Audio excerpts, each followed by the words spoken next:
چطور این بچه ها؟ علی فیچ هستم و خوش اومدید به کانال من. امروز اومدیم با هم یه بازی چرت و پرت دیگر رو داشته باشیم. آره اسم این بازی فکر کنم Getting Over It باشه و بازی مزخرفیه، یعنی خیلی رو مخه، میدونی چی میگن؟ یعنی به شدت مزخرف و به شدت مخ. یعنی خب چون ما مریضیم میریم بازی میکنیم.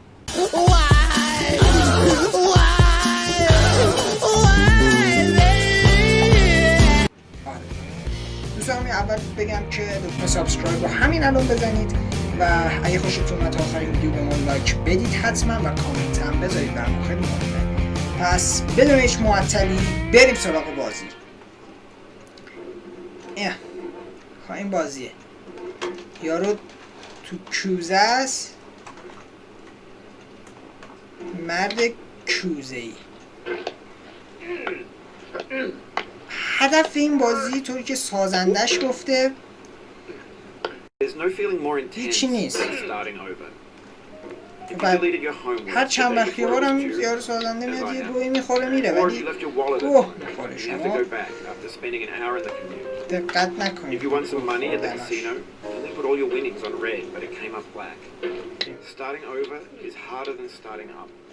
چرت میگه این سازندش چرت میگه. الان چون اولاشه خب خیلی ریلکس میرم و اصلا پروتر از من دیده بودید.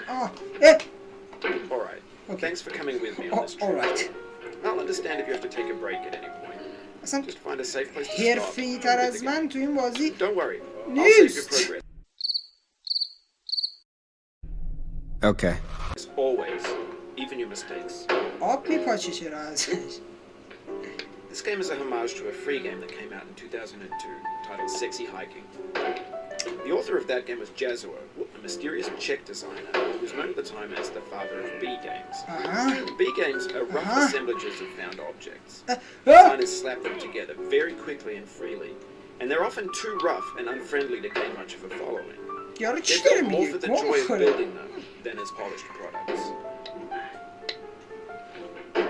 In a certain way, Sexy Hiking is the perfect embodiment of the B game.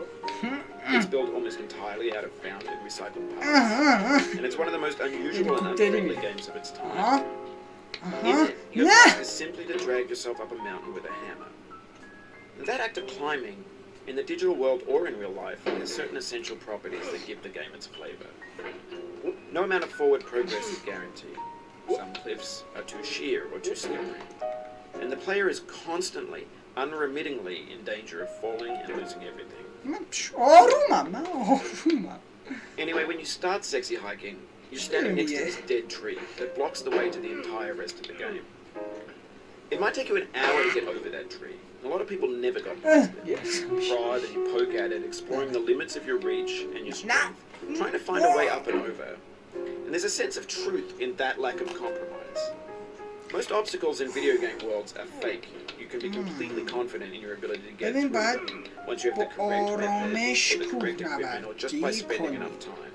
In that sense, every pixelated obstacle in Sexy Hiking is real.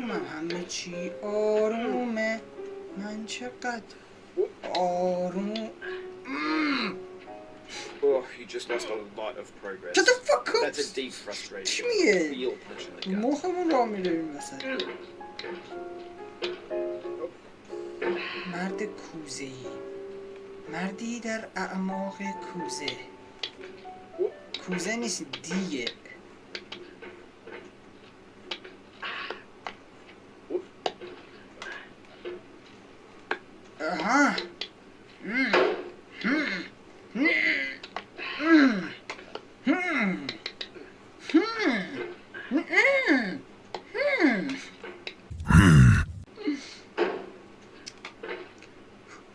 نه گوره بابات، نه گو خوردم.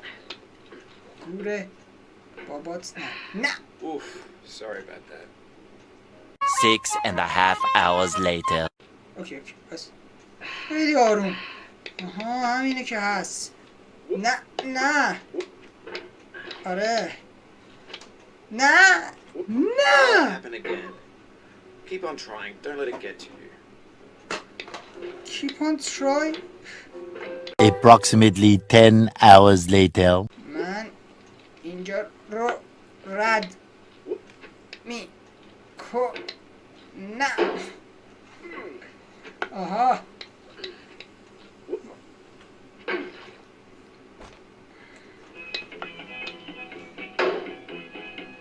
آهنگ گذاشته؟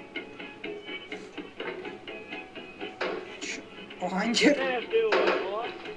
خفش کنه چقدر رو مخه.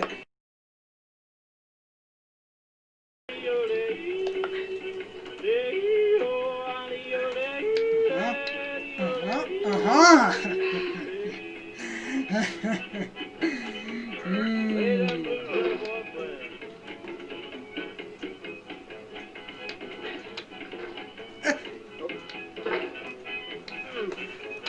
Obstacles in sexy hiking are unyielding, and that makes the game uniquely frustrating.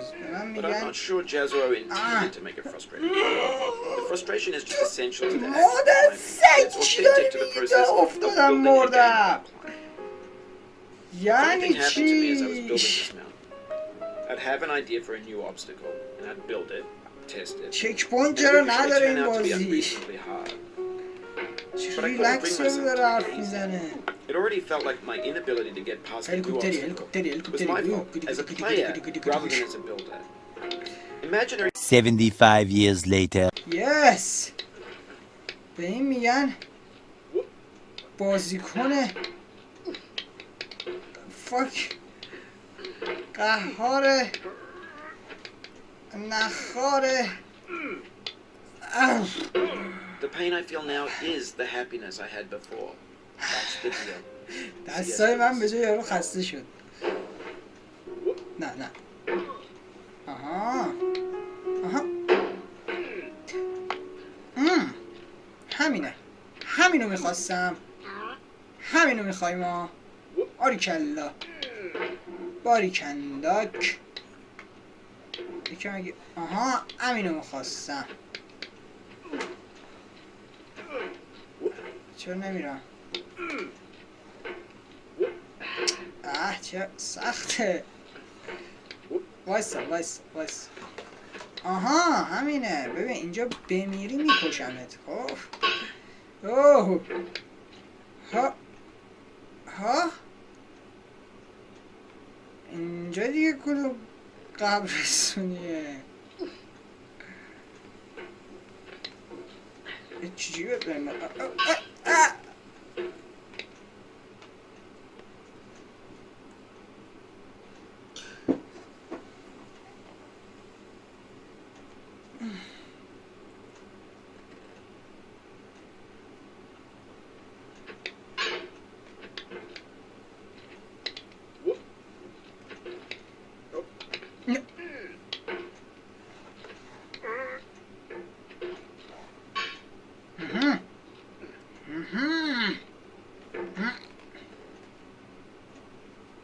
دو دستی مثل خودش.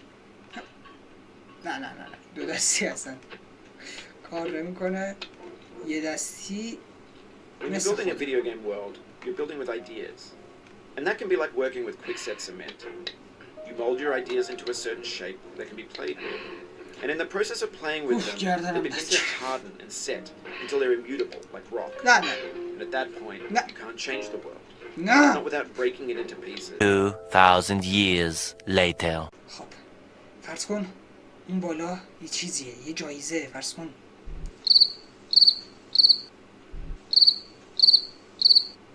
کن بالا یه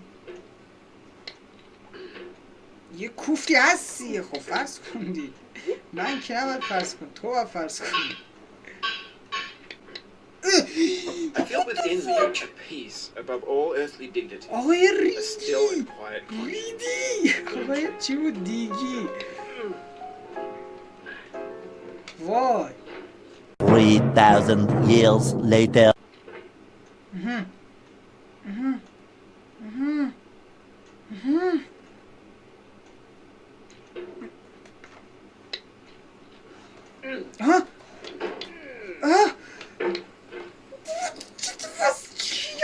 واسه چی؟ چرا اومده پایین؟ داشتم بالا رو میدیدم. نمای بالا همچون خورشید میدرخشید.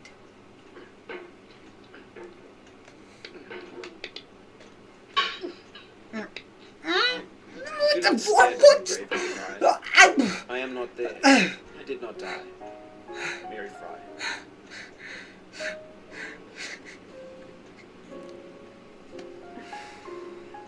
آرامش آرامش. اوکی. 2,000 years later. ها نه ها بی پدر این بر ها نه نه من میخوای آتیش روشن کنید جرقه میزنی. به خدا برم پایین دیگه نمیام بالا.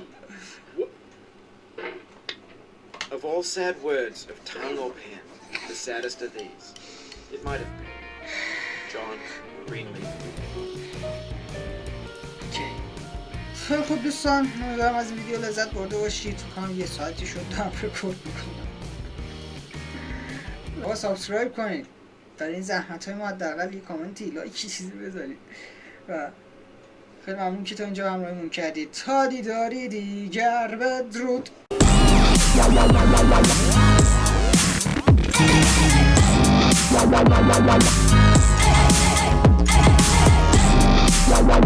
la